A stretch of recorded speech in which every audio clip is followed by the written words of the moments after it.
So 5 years ago, one of the biggest debates in basketball was who is the best center in the NBA, Dwight Howard or Andrew Bynum.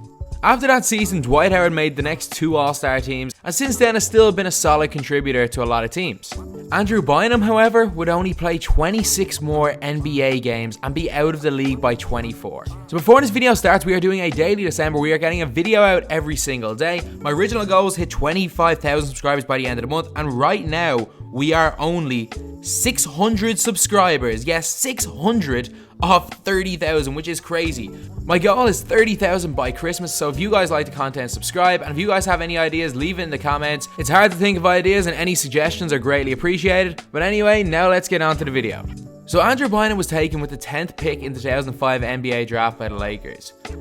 He was actually the youngest player to ever be drafted at 17 years, 244 days. He didn't start any games in his rookie year and only averaged 1.6 points per game, but in his sophomore year, by the end of it, he was a starter, averaging 7.8 points, 5.9 rebounds, and over 1.5 blocks per game. And he actually played in all 82 games in his second year in the NBA. The next season, however, was the start of the downfall of Andrew Bynum, but at the same time, it was the start of the star Andrew Bynum. Bynum helped the Lakers to a 26-11 record to start the season and scored 28 points on Christmas Day against the Phoenix Suns. But on January 13, 2008, he partially dislocated his kneecap after landing on Lamar Odom's foot.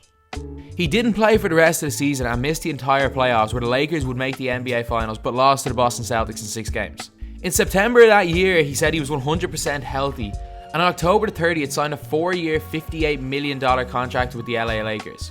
But on January 31st, 2009, he collided with Kobe Bryant and suffered a torn MCL, which was his second knee injury in 2 years. He returned in time for the playoffs, but had to play with an awkward knee brace because he was still recovering from the injury. He wasn't the same player after the injury, averaging only 6.3 points and 3.7 rebounds in the playoffs.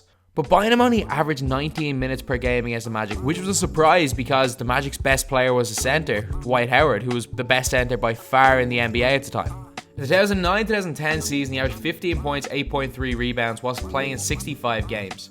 However, he picked up another knee injury in the first round of the playoffs against the Oklahoma City Thunder, but he actually postponed surgery until after the playoffs. He risked making his injuries worse to give the Lakers a better chance of winning the NBA championship, which they did win that year, beating the Celtics in 7 games. However, before getting surgery, he actually attended the 2010 World Cup in South Africa and also went on vacation in Europe.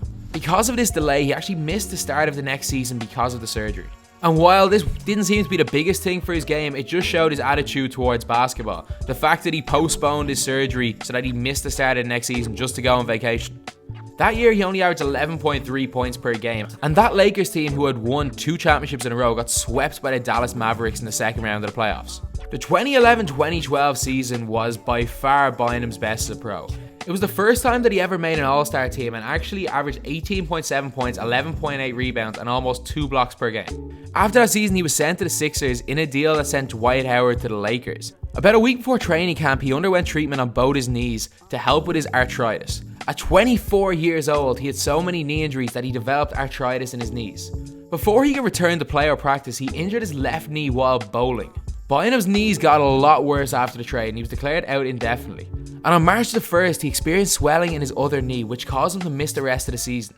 In July that year, he signed with the Cleveland Cavaliers, but only played in 24 games, and on December 28th that year, he was suspended indefinitely for conduct detrimental to the team. He'd been kicked out of practice after shooting the ball every time he touched it, regardless of how far he was from the basket. He was then traded to the Chicago Bulls and immediately waived. On February the 1st, he signed with the Indiana Pacers and was expected to be a backup for All-Star Roy Hibbert, but in the end only ended up playing 2 games for the Pacers. Since then, he hasn't played a game in the NBA, so he went from arguably being the best center in the game to out of the league within 2 years. Andrew Bynum appears to have no interest in going back to basketball. Even though he was extremely talented and one of the best big men in the NBA, it was clear that basketball wasn't the #1 priority for him, seeing as he did delay surgery to go watch the World Cup and vacation in Europe. Injuries didn't help Andrew Bynum either, having only played over 65 games once in his NBA career. And being injured constantly is very, very difficult to recover from mentally. A great example of this is Derrick Rose, who still doesn't seem to have recovered mentally from all the injuries he suffered. And it's clear that Andrew Bynum, past about 2012, had no real interest in playing in the NBA. So anyway, that's the video. What do you guys think the downfall of Andrew Bynum was? A lot of people think it was only because of his attitude, but it's hard to ignore the fact that he was constantly praised for how hard he worked when he was on the floor, especially in his younger years. It just seems like after all those injuries, he felt that there was more to life than basketball and that he seemed to fall out of love with the game. But that's just my opinion. Let me know what you guys think in the comments. So anyway, that's the video. Thanks for watching. Please like, comment, and subscribe.